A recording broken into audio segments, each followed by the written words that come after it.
নমস্কাৰ, মোৰ নাম ৰিংকু তালুকদাৰ। মোৰ পশ্চিম ফালে আছে লতাশিল খেলপথাৰ আৰু মোৰ পূব ফালে আছে এই ঘৰটো।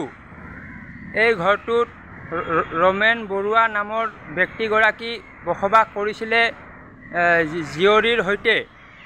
তেওঁ ৰাতিপুৱা ঘৰৰ পৰা ওলাই গ'ল বজাৰ কৰিবলৈ।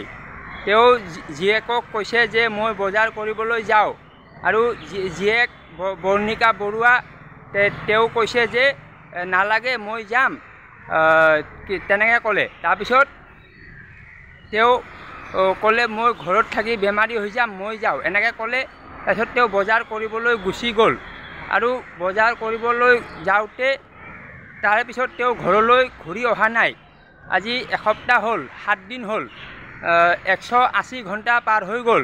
তো ইয়াত মানে বিষয়টো হ'ল তেওঁ যেতিয়া বজাৰ কৰিবলৈ গৈছে তেতিয়া ঘূৰি অহা নাই।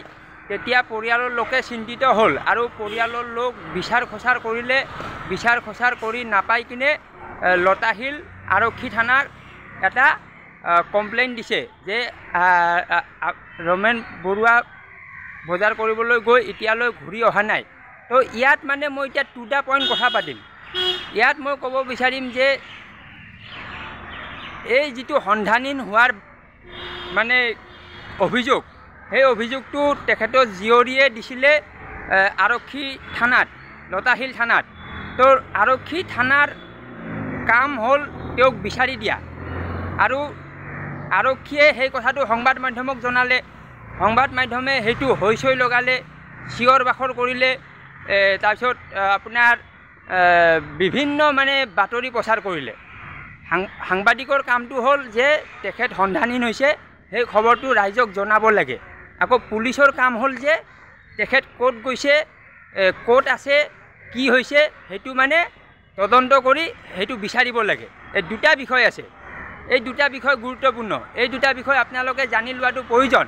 কাৰণ কিয় মই দেখা পাইছোঁ সামাজিক মাধ্যমত বিভিন্ন কথা লৈ আলোচনা হৈ আছে, কিন্তু মেইন 2টা পইণ্ট লৈ কোনো আলোচনা কৰা নাই। প্ৰথম কামটো আছিলে পুলিচৰ, তেওঁৰ মানে বিচাৰি উলিওৱাটো। দ্বিতীয় কাম আছিলে সাংবাদিকৰ, তেওঁক মানে বাতৰিটো পৰিৱেশন কৰা। কিন্তু সাংবাদিকৰ বাতৰি পৰিৱেশন কৰোঁতে মছলা বেছি সানিছে। তো ইমান মছলা সানিছে, তো পৰিয়ালৰ লোকে মানে অশান্তি পাইছে, অসহ্য পাইছে। এতিয়া মই দেখা পাইছোঁ যে একেটা কথাকে সাংবাদিকবোৰে বাৰে বাৰে সুধি আছে। তো একেটা কথা দীপেন বৰুৱাক বাৰে বাৰে সুধিব নালাগে। এবাৰ এজন সাংবাদিকে সুধিলে বাকী সাংবাদিকে আৰু সুধি থাকিব নালাগে। সেইটোকে মানে তেওঁলোকে নিজৰ মাজত ভগাই ল'ব লাগে। এজন মানুহ মনত কষ্ট পাই আছে, তেওঁক বাৰে বাৰে সুধি থাকে। তাৰপিছত জীয়েকক আকৌ কি কৰিছে, বৰ্ণাকী বৰুৱা, তেওঁক মানে মানসিক হাৰাশাস্তি কৰিছে।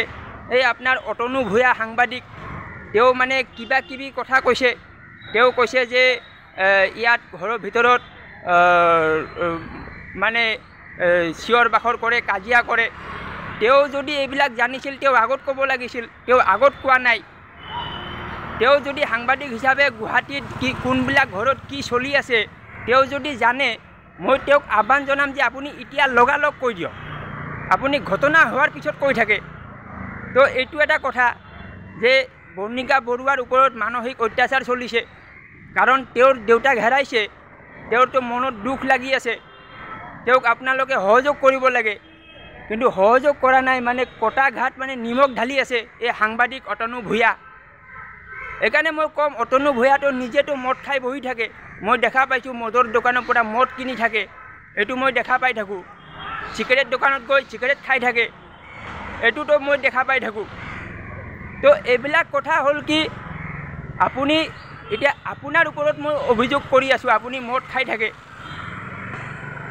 আপোনাৰ ঘৰৰ ওচৰৰ মানুহে মোক কৈছে আপোনাৰ বহুত মানে ইলিগেল মানে ৰিলেশ্যন আছে, এইটো আপোনাৰ ঘৰৰ ওচৰৰ মানুহ মোক কৈছে। তো এনেকুৱা কথাবিলাক ক'ব নালাগে। এইটো পুলিচৰ কাম পুলিচ কৰিব লাগে, সাংবাদিকৰ কাম সাংবাদিক কৰিব লাগে, চবে নিজৰ নিজৰ কাম কৰিব লাগে।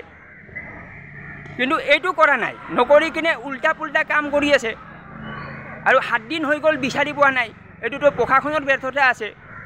ক'ত গ'ল? পুলিচ কৈ আছে নদীৰ পাৰত লোকেশ্যন পাইছোঁ মোবাইলৰ ভিডিঅ' ফুটেজ পাইছোঁ নদীৰ ফালে যোৱা তাৰে পিছত কি হ'ল সেইটো ক'ব লাগে সেইটো ক'ব পৰা নাই তো পুলিচে পুলিচৰ কাম কৰিব পৰা নাই সাংবাদিকে মানে নিজৰ কাম যিটো কৰিব লাগে তাৰে পৰা ছাইড হৈ কিনে গুচি গৈছে বেলেগ ফালে গুচি গৈছে এঘৰ মানুহৰ যদি কোনোবা মানুহ হেৰায় সেই মানুহবোৰৰ কি ভুল আছে এইটো চাব লাগে নে মানুহটো বিচাৰি দিব লাগে এইটো কথা তো মানে আমাৰ মানে কি হৈছে ব্ৰেইনবিলাক ভালকৈ কাম নকৰে এইকাৰণে সমাজত এনেকুৱা ঘটনা হৈ আছে তো ঠিক আছে মোৰ ভিডিঅ' শ্বেয়াৰ কৰক লাইক কৰক মই আকৌ অহাকালি আহিম ইয়াত সদায় আহি সদায় ভিডিঅ' বনাব লাগিব ইয়াত ক'ব লগা বহুত আছে ইয়াত মানে আমাৰ সমাজৰ চব মানুহ ইয়াত মানে অলপ চিন্তা কৰিব লাগে কাৰণ সামাজিক মাধ্যমত মানে এনেকুৱা কথা চলি আছে যিবিলাক কথাৰ কোনো প্ৰয়োজন নাই আৰু যিবিলাক কথা প্ৰয়োজন আছে এইবিলাক আলোচনা হোৱা নাই